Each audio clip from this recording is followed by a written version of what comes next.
دھوبی کا گدھا۔ ایک دفعہ کا ذکر ہے، ہارون ایک چھوٹا سا لڑکا تھا جو کہ کراچی پاکستان کا سب سے بڑا شہر اور بندرگاہ کے بیرونی علاقے کے ایک گاؤں میں رہتا تھا۔ ہارون اپنے گاؤں کے چھوٹے سے پرائمری اسکول میں پڑھنے جایا کرتا تھا، جو کہ اس کے گھر سے کوئی 1 میل کے فاصلے پر تھا۔ اسی جماعت کا کمرہ بہت کشادہ تھا، جس میں پٹسن کی بنی ہوئی لمبی لمبی چٹائیاں فرش پر لمبی اور سیدھی قطاروں میں بچھی ہوتی تھیں۔ بچے ان چٹائیوں پر تختہ سیاہ اور استاد کی طرف منہ کر کے بیٹھے ہوتے تھے۔ بچوں کے کوئی میز اور کرسیاں نہیں تھے، صرف ایک ڈیسک کمرے میں سب کے سامنے کی طرف تھا، جو کہ صرف استاد کے استعمال میں تھا۔ وہاں ایک طرف ایک الماری بھی تھی، جس میں بچوں کی کاپیاں اور کتابوں وغیرہ کو رکھی ہوتی تھیں۔ ان چند چیزوں کے علاوہ کمرے میں کوئی فرنیچر نہیں تھا۔ ان دونوں میں گاؤں کے اسکولوں میں عام طور پر یہی طریقہ ہوتا تھا۔ ہارون ایک چھوٹا لڑکا تھا جو کہ اپنے بڑے بزرگوں، اپنے والدین، اپنے اساتذہ کی عزت کیا کرتا تھا۔ روزانہ وہ صبح سویرے اٹھتا تاکہ وہ تیار ہو کر ناشتہ کر کے وہ گھر سے نکل جائے، کھیتوں کے درمیان سے گزرتا، لمبا سفر طے کر کے اسکول میں وقت سے پہلے پہنچ جائے۔ وہ بہت محنت کرتا اور ہمیشہ اپنا کام ختم کرتا۔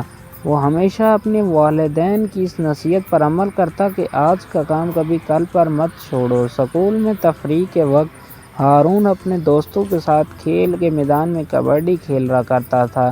یہ کھیل پاکستان کے دیہاتی علاقوں کے نوجوانوں کے درمیان بہت مقبول ہے۔ ہارون کو بھی یہ پسند تھا۔ ہارون کے ہمسائے بھی ایک دھوبی رہا کرتا تھا جس کا نام تاجو تھا، جو کہ ایک مرل سا گدھا تھا جس پر سوار ہو کر وہ ہر ہفتے کے قریب ایک قصبے میں جایا کرتا۔ وہاں لوگوں سے میلے کچیلے کپڑوں کی گٹھیاں جمع کر کے پھر وہ گدھے پر لاد کر گاؤں کی طرف آ جایا کرتا تھا، اور انہیں دھو کر بری طرح عادت تھی کہ جب وہ گدھے پر سوار ہوتا تو بیچارے گدھے کی ٹانگوں پر زور زور سے چھڑیاں مارتا تھا۔ تب وہ گدھا ایک بھیانک سی آواز نکالتا، بھیں ہوں، اور ساتھ ہی تاجو اپنا اور بھاری گٹھڑیوں کا بوجھ بھی اس کے پر لاد دیا کرتا۔ پھر شام کو گدھے پر سوار ہوئے کپڑوں کی گٹھیوں کا بوجھ لے کر اس کی ٹانگوں پر چھڑیاں مارتے واپس آتا۔ جب دھوبی پاس سے گزرتا تو اکثر گدھے کی یہ بھیانک غم زدہ آواز سنتا، اور گدھے کے بارے میں پریشانی کی وجہ سے وہ بچہ رات کو سو نہ سکتا۔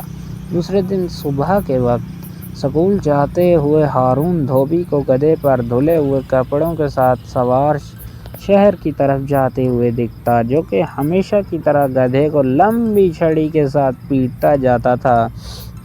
بیچارہ چھوٹا سا لڑکا اکثر بہت غور و فکر سے دیر تک اس کے بارے میں سوچتا رہتا کہ کس طرح اس گدھے کو تاجو کی مار پیٹ سے بچایا جائے، مگر کبھی بھی کوئی منصوبہ اس کی سمجھ میں نہیں آیا۔ یہ سب کچھ عرصہ تک جاری رہا۔ کمزور اور بوڑھا ہو گیا گدھا، تاجو خود بھی اپنے گدھے کی طرح بوڑھا اور کمزور ہو گیا۔ اس کا نتیجہ یہ ہوا کہ دھوبی شہر اتنے زیادہ کپڑوں کی گٹھیاں جمع کر کے دھونے کے لیے نہیں لا سکتا تھا۔ اس وجہ سے اب وہ زیادہ غریب ہو گیا تھا، اس لیے اپنے گدھے کی دیکھ بھال پہلے سے زیادہ مشکل لگتی تھی۔ اب تاجو نے گدھے کو سرسبز و گھاس کھلانے کی بجائے کچا کھچا کھانا دینا شروع کر دیا۔ اس گدھے کو پیٹنے کی عادت نہیں بدلی۔ پھر ایسا اتفاق ہوا کہ ہارون اپنے پرائمری اسکول کے فائنل امتحان کی جماعت میں سب سے زیادہ نمبر حاصل کر لیا۔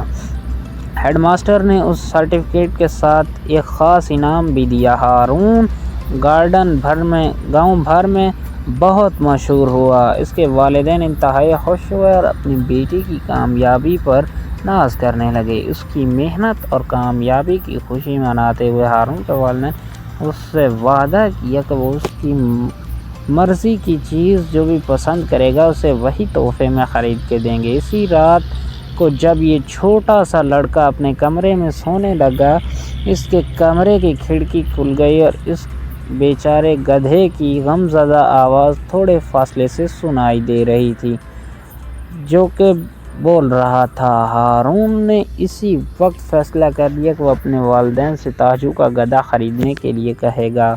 اسے یقین تھا کہ اس کے ابا جان اس سے تعاون کریں گے، مگر اسے ڈر تھا کہ بوڑھا تاجو شاید نہ مانے۔ دوسرے دن جب ہارون نے درخواست کی کہ وہ تاجو کا گدھا خرید سکتا ہے، تو اس کے والدین اس کی غیر متوقع درخواست پر بہت حیران ہوئے۔ انہوں نے کہا، بیٹا، تاجو کے گدھے میں کیا خاص بات ہے؟ تم کوئی دوسرا جانور بھی پال سکتے ہو۔ لیکن ہارون نے کہا، نہیں ابا جان، میں تاجو کا گدھا ہی حاصل کرنا چاہتا ہوں، بہتر سمجھتا ہوں۔ تب اس چھوٹے سے لڑکے نے اپنے والد کے سامنے تمام کہانی بیان کی کہ کس طرح تاجو اپنے گدھے کو ایک لمبی چھڑی سے مارتا ہے اور کس طرح وہ اپنے گدھے پر کپڑوں کی بوریاں لاد کر اٹھواتا ہے، اسے کھانے کے لیے تازہ گھاس کی بجائے بچہ کچا کھانا اس کے آگے ڈال دیتا ہے۔ ہارون نے اپنے والد کو وضاحت کے لیے بتایا کہ کس طرح وہ عرصے سے بیچارے گدھے کو اس سخت کام میں استعمال کرتا ہے۔ اس کی داستان سننے کے بعد اس کے والدین اپنے بیٹے کے بوڑھے گدھے کو خریدنے پر راضی ہو گئے۔ اس طرح دوسرے روز صبح ہارون کے والد تاجو سے ملے اور انہیں دھوبی سے پوچھا کہ اس کا گدھا خرید سکتے ہیں۔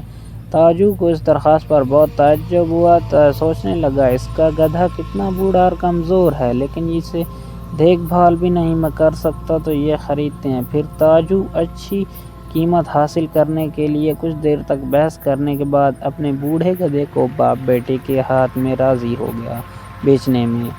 ہارون اور اس کے ابا جان گدھے کو ساتھ لے کر گھر آئے اور اسے اپنے گھر کے پیچھے بہت بڑے صحن میں آزاد چھوڑ دیا۔ انہوں نے بوڑھے گدھے کو کھانے کے لیے تازہ گھاس بھی دی۔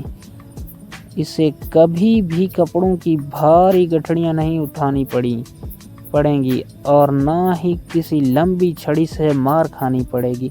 ہارون نے ہمیشہ گدھے کی دیکھ بھال کی پوری کوشش کی، اور باوجود اس کے وہ گدھا بہت ہی بوڑھا تھا، مگر وہ جلد ہی طاقت اور صحت مند ہو گیا۔